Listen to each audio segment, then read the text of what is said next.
प्रकाशित करा. मात्र काय जाहीरनाम्यात ज्या मूलभूत सुविधा आहेत त्याचा मात्र कुठेही उल्लेख दिसत नाही. तुमचा काय प्रतिक्रिया असणार? मला आश्चर्य वाटलं त्यांचा जाहीरनामा बघून. त्या जाहीरनाम्यामध्ये दोन्ही उड्डाणपुलांचा उल्लेख नाही आहे. रेल्वे स्टेशन अमरावतीचं सुरक्षित राहणार आहे की नाही राहणार आहे याचा उल्लेख नाही आहे. हे लोक मागच्या 8 वर्षापासून हीच मंडळी सत्तेत आहे.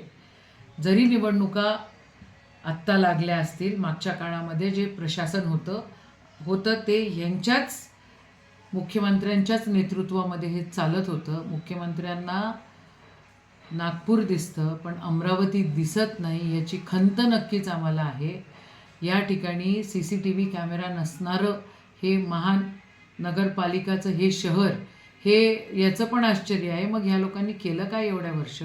गटार्स असो किंवा हॉकर्स असो किंवा स्वच्छता असो किंवा बाकी सगळ्या व्यवस्था असो, इथं दिसतच नाही. इथं त्यांच्या जाहीरनाम्यामधनं एकंदरीत असं दिसतं की हे बिल्डर लोकांच्या आणि लँड ग्लॅबरच्या मागं लागलेले आहेत.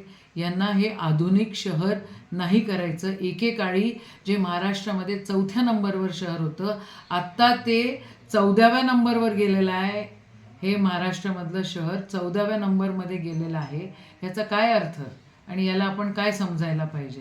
आणि राहिला भाजपचा खेळ खंडोबा, तर जे लोक सत्तेत आहे ते एक दुसऱ्याच्या झिंझोटा ओढून राहिलेले आहेत.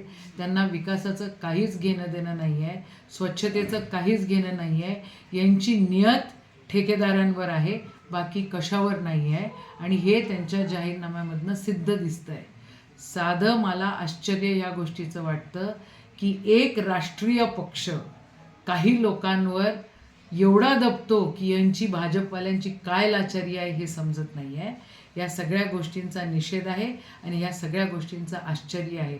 अमरावतीला विकास करणारी मंडळी तिथं पाहिजे, स्वच्छ लोक या ठिकाणी पाहिजे आणि स्वच्छ पाहिजे असतील तर आमच्याशिवाय तिथे पर्याय नाही आहे. ही पण वस्तुस्थिती.